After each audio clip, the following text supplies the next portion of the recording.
विश्रांती देही अणुमात्र नाही, कुळाभिमाने पडिलो प्रवाही.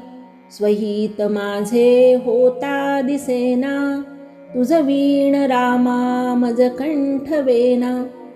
श्रोते हो, करुणाष्टकाच्या या 33व्या श्लोकात समर्थ मानवाचे स्वहित कशात आहेत याविषयी आपल्याला अंतर्मुख करीत आहेत. मानव जेव्हा जन्माला येतो तेव्हापासून त्याच्या मागे कोणते ना कोणते कार्य लागतेच. तुम्हीच बघा ना, अगदी नवजात शिशूला सुद्धा आईच्या गर्भातून बाहेर आल्यावर बाहेरच्या वातावरणाशी जुळवून घेण्यासाठी कष्ट पडतात. असाच मानव जीवनाच्या प्रत्येक टप्प्यावर जीवन जगण्यासाठी कष्ट करीतच राहतो. त्यामुळे या देहाला विश्रांती मुळीच नाही. याचा अर्थ असा नाही की कोणी झोपत नाही. सर्वजण रात्रीचा अंधार झाला की निद्रा घेतातच. पण माणसाचे विचार, माणसाचं मन आतल्या आत कार्यरत असतंच. ते काही विश्रांती घेत नाही. तसेच संसारामध्ये सुख जवा एवढे आणि दुःख पर्वता एवढे आहेच. त्यामुळे या देहाला आणि मनाला चैन पडत नाही. म्हणजेच अणुमात्र विश्रांती नाही. शिवाय कुळाचा अभिमान, त्यामुळे या कुळाच्या नावाला साजेल असे वागायलाच हवे. शिवाय या कुळाचा अभिमानही असल्यामुळे या प्रापंचिक गुंतागुंतीत अडकणे आलेच. त्यामुळेच होते काय की स्वतःचे हित साध्य होताना दिसत नाही.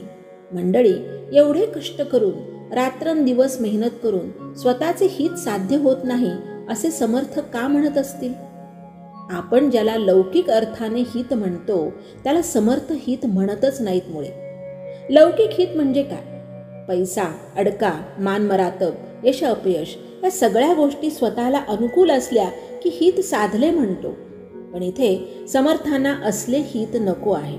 त्यांना स्वहित म्हणजे या सगळ्या प्रापंचिक गुंतागुंतीतून सुटून परमेश्वराची प्राप्ती करून घेणे म्हणजे स्वहित, अशी त्यांची स्वहिताची व्याख्या आहे.